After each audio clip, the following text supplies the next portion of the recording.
episode of Rock Boys football. Ryan Day, Ohio State, heading on the road to play Illinois. And I got to start this episode off with putting my hand up and saying I had my question marks about Ohio State. It's not that I thought this team was going to be bad in 2025. There's far too much talent on this roster for it not to be a good football team.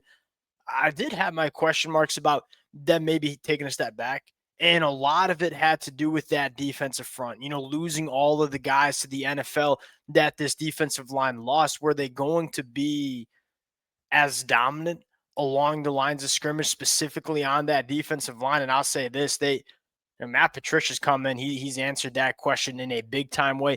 The other conversation was Julian Sayin. And it's not, again, did you think Julian Sayin was going to be bad? You were a fool if you thought Ryan Day with a 5-star quarterback with these kind of wide receivers was not going to get the best out of Julian Sayin. My bigger question mark was, could he be a difference maker? Could he be an elevator? We knew he could be a distributor. We knew he could be on time and accurate. Was he going to be a guy that makes difference-making throws? Yeah, Julian Sayin. I thought Julian Sayin had by far his best game against Minnesota. Now you're going on the road. Another road test against Illinois. And I think what Ohio State fans are most, maybe excited about is Ohio State started a little slow. Last time they went on the road against Washington, you want to see them manage the road trip maybe a little bit better against Illinois, but this team has been very, very good. And you look at Illinois, look, Luke Altmaier is a top 3 quarterback in this conference so far in the season. I think the bigger question to me in this football game is Illinois good enough around Luke Altmaier for this offense to have success? We have struggled to run the football at times. We have struggled to protect Luke Altmaier at times. It ain't going to get easier with this Ohio State front seven that's going to throw a ton of different looks at this Illinois offensive line. That's probably the biggest question I have coming in. A lot of really fun matchups. Fired up to get into it. Before we do it, as always, Ohio State fans, Illinois fans, hey, let it fly in the comment section. And if you are an Ohio State fan that wants to dunk on me, I deserve it. I would love to hear from you guys in the comment section. Appreciate you guys. Again, we go back and forth down there. It's a lot of love that you guys show. Appreciate you guys. If y'all do enjoy the content, consider subscribing to the channel. Without further ado, let's get into this one. And I think you got to start with this Ohio State defense. Look, you were a fool if you thought the offense wasn't going to be good. And that Ohio State offense, it felt like it put it all together Saturday night against Minnesota. But I want to start with this Ohio State defense. And one of the more intriguing X's and O's matchups that you're going to see in this game is Illinois. They're going to want to run with a lot of 12 personnel. They like their tight ends as pass catchers. They like their tight ends as run blockers as well. Do we see Ohio State lean into some more 3 linebacker sets? Because you saw a little bit of it Saturday night against Minnesota. There are not a lot of teams in the country that have that ability because they don't have good enough athletes at the linebacker position. Ohio State's not one of those teams. You look at Sonny Styles. He's a transition safety that now is one of the best backers in the country. Arvell Reese, hell, he might be the best linebacker that we see in the country. Peyton Pierce, damn good football player too.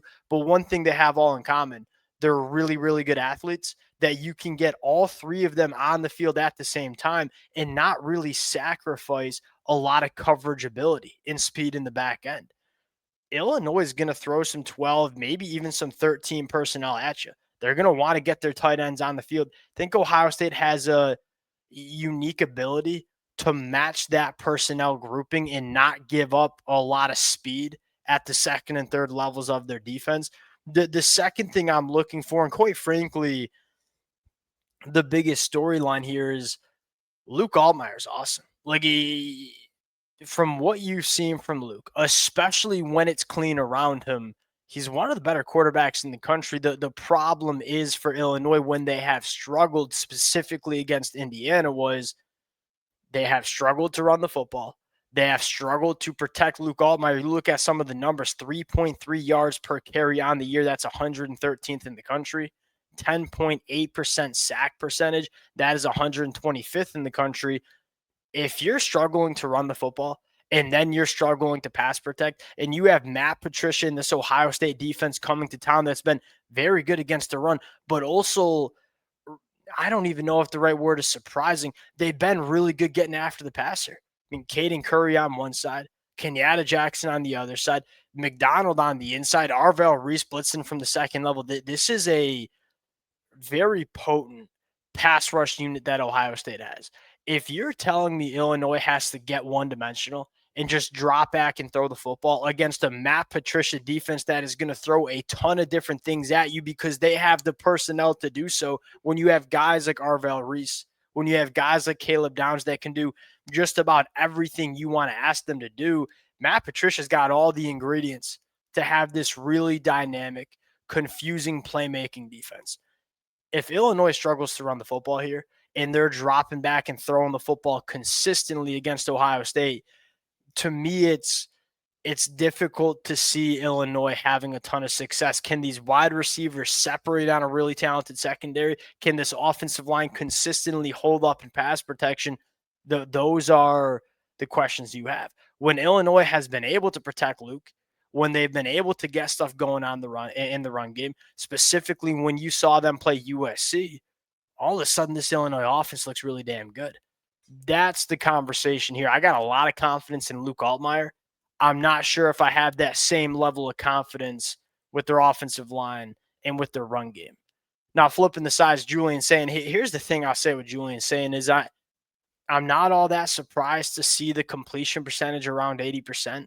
I'm not all that surprised that he's been on time and accurate with the football. What maybe I'm a little bit surprised with is his ability to make some really high level throws and be a little bit more of a playmaker than I gave him credit for. You know, he's a little bit of a smaller quarterback. He's no Lamar Jackson in terms of being an athlete. What he's got really good feel for is managing the pocket and getting himself out of trouble. And it doesn't look like it did last year with Will Howard or like a Josh Allen kind of quarterback where you're 6'5", you're 240, and you're just shrugging defenders off of you. It's a little bit more methodical. It's a little bit more pocket management, and the ball gets out so damn quick. Doesn't even matter how good he is when it's time to scramble or get outside the pocket, because he doesn't need to do it all that often because he surgical might be the best word, but at the same time being surgical, he's also a guy that, I mean, there was a play against Minnesota where he got smoked and he stood right in there, attacked the seam. I believe the ball went to Max Clare, and it's like that. That's national championship caliber quarterback play. We knew he would run this offense well. We had question marks if he could be a quarterback that elevates this team to national championship caliber. He's been awesome, and I think he played his best game against Minnesota Saturday night. The other storyline is Bo Jackson running the football. They got a couple of running backs who, look, is it the same as Travion Henderson and Quinshon Judkins? I don't know. The running back play is not the significant drop off that a bunch of people, including myself, assumed. You know, and I saw Will Howard leave into the NFL. I saw Judkins, Travion Henderson leave into the NFL. I said, hey, can Ohio State run the football like they did in the national championship year? It's not as dynamic of a rushing attack, but they still run the football far well enough to make it happen. And then you they're keeping Julian Saint upright. You know, the offensive line's been very solid in pass protection. Look, if you can run the football, hold up in pass protection, keep Julian Saint clean, ain't nobody guarding Carnell Tate and Jeremiah Smith. And even if you can take away Jeremiah Smith and Carnell Tate, of which no team has taken him away at this point in this year, you got a guy like Brandon Ennis, you got a guy like Max Clare. To me, this Ohio State offense,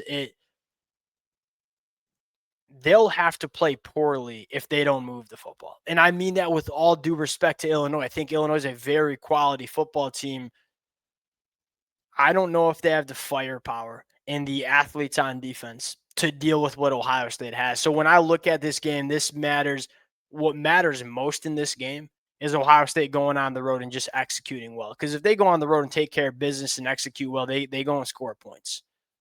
In the pick, Ohio State 14.5-point favorites. It's a big number. That's 2 touchdowns on the road against the top 25 team and a bona fide top 25 team that's got one of the better quarterbacks in the conference. I'm still going to take Ohio State.